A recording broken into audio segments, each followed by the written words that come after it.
हाय all welcome back. So आज हम एक नया लीड कोड प्रॉब्लम डिस्कस करने वाले हैं which is maximum product subarray. It's one medium level LeetCode problem and very important cause ये पहले भी काफ़ी प्रोडक्ट बेस्ड कंपनीज के इंटरव्यूज में पूछा जा चुका है। So let's get on to the problem, but before that if you want me to share this curated Excel sheet of problems with you, let me know in the comments and I will share the sheet with you. सो अब चलते हैं problem की तरफ, देखते हैं problem क्या कहता है। So what the problem says, given an integer array nums, find a sub array that has largest product and return the product। Simply क्या बोला है, एक सब एरे दिया है, एक एरे दिया है एंड उसमें से हमें एक ऐसा सब एरे फाइंड करना है जिसका प्रोडक्ट सबसे ज्यादा हो। जैसे इस केस में काफी सारे सब एरेज बनेंगे। 2 is itself one sub array, 2 3 is one sub array, 2 3 minus 2 is again one sub array, 3 minus 2 is one sub array, 3 minus 2 minus 4 is again one more sub array। सो हमें ऐसे सारे सब एरेज देखने हैं एंड उनमें से हमें फाइंड करना है कि कौन से सब एरे का प्रोडक्ट सबसे ज्यादा है। बट हम ऐसे नहीं कर सकते, हमने यहाँ से 2 ले लिया एंड यहाँ से 4 ले लिया, so that is not going to be subarray. ठीक है, तो इसको समझते हैं थोड़ा सा। तो यहाँ पे मैंने कुछ सैम्पल केसेस लिख रखे हैं। तो इन्हीं केसेस में से कुछ तो एक केस हमारे जो गिवन टेस्ट केस एरे होगा उसको फॉलो करता होगा। एक केस में क्या हो सकता है कि हमारे पास हमारे एरे में सारे पॉजिटिव नंबर्स होंगे, तो उस केस में हमें क्या करना है, सिंपली सबको मल्टीप्लाई करना है and that will be our answer, है ना। सेकेंड केस में क्या हो सकता है कि हमारे पास निगेटिव इंटीजर्स तो है but we have even number of negative integers.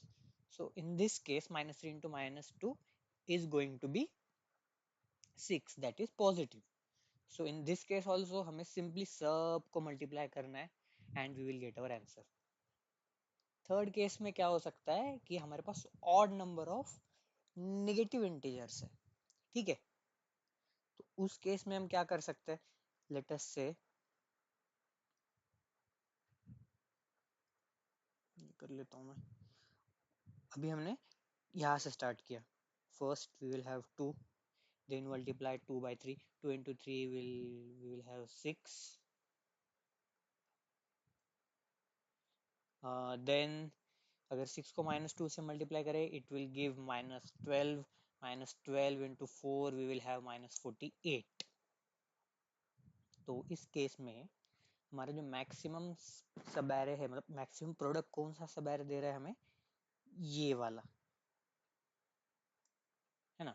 तो क्या मैं ऐसे बोल सकता हूँ कि इन दिस केस ये जो हमारा एरे था, क्या 2 3 -2 और 4, इसमें क्या मैं ऐसे बोल सकता हूँ कि ये जो पार्ट है ये हो गया इसका प्रीफिक्स एंड ये जो पार्ट है ये हो गया इसका suffix.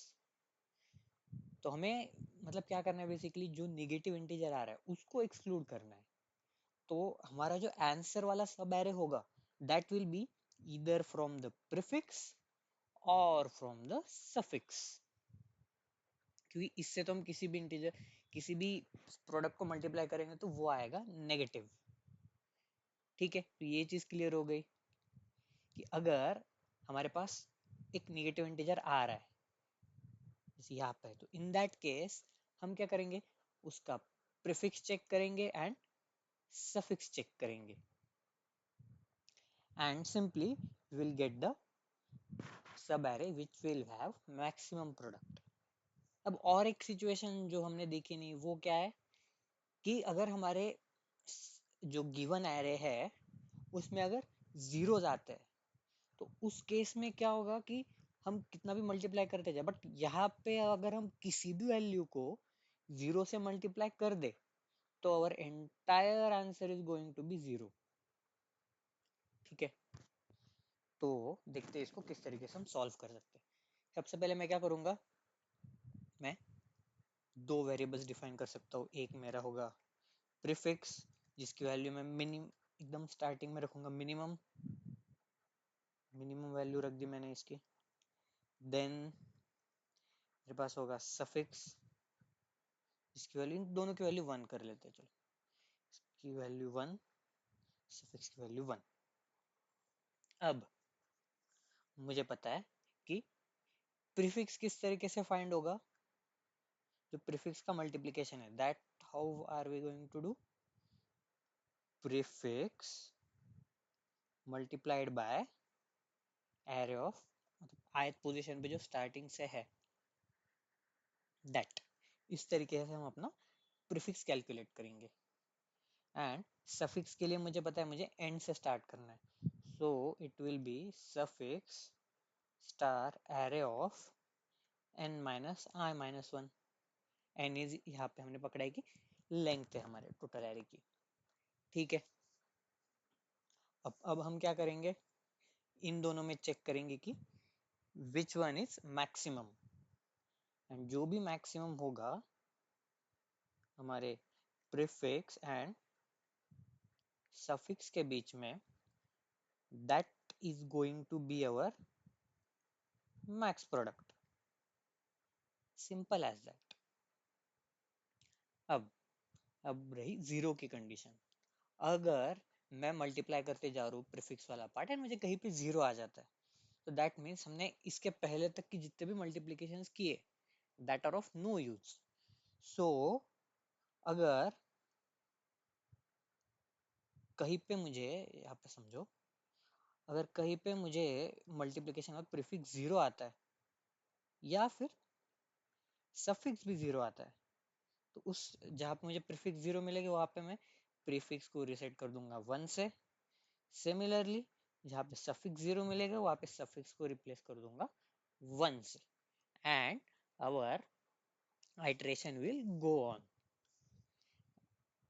And at the end हमारा जो ये मैक्स प्रोडक्ट वेरिएबल होगा उसमें हमारा आंसर स्टोर्ड रहेगा। ठीक है, काफी सिंपल है। अब समझते हैं कि इसका कोड किस तरीके से होगा। ठीक है, सबसे पहले एक इंटीजर डिफाइन करते हैं, इंट n, जो क्या होगा nums डॉट लेंथ। अब स्टार्टिंग में मैं ले लेता हूँ int max product. Max product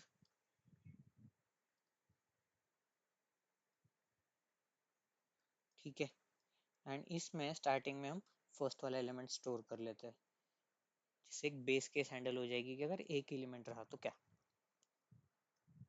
ठीक है, अब वी विल हैव प्रीफिक्स जिसकी वैल्यू होगी 1। After that we will have suffix जिसकी value again going to be 1। Then हम अपना फॉर लूप रन करके, for int i is equal to 0, i is less than n, i plus plus।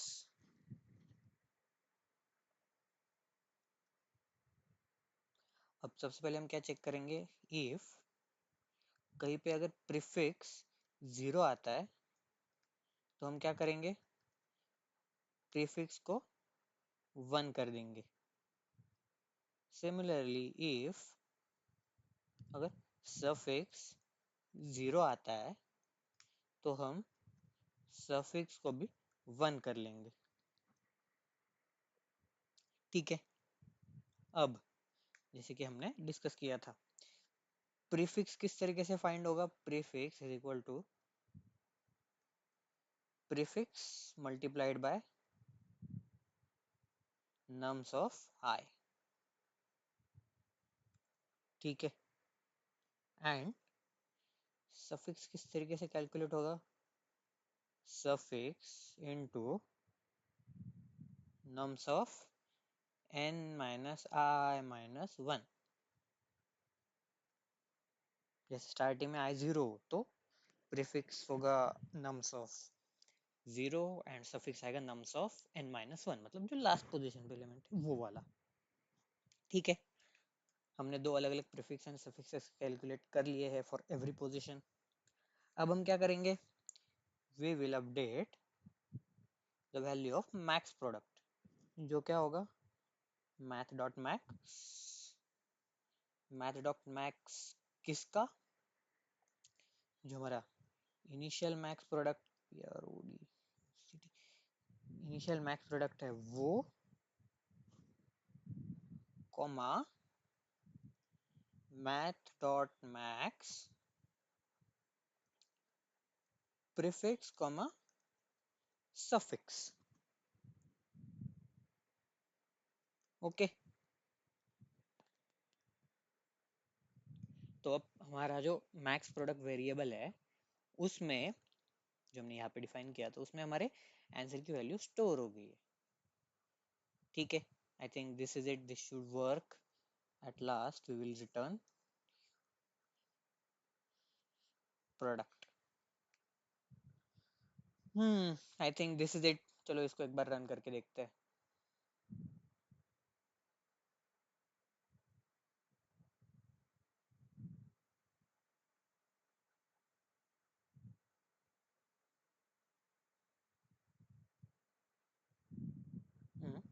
O okay, double is equal to आएगा।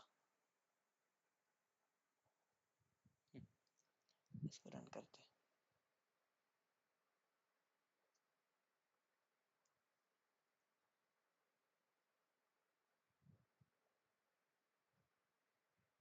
कह रहा है max, okay, max product run. अब I think हो जाना चाहिए।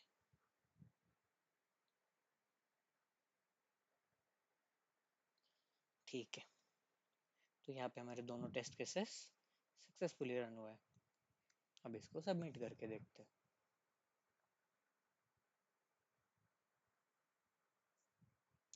तो जैसे कि आप देख सकते हो यहाँ पे हमारा आंसर सक्सेसफुली सबमिट हो गया है, and we can mark this problem also as solved. अगर आपको इस सॉल्यूशन में कुछ डाउट है तो please reach out to me. Thank you.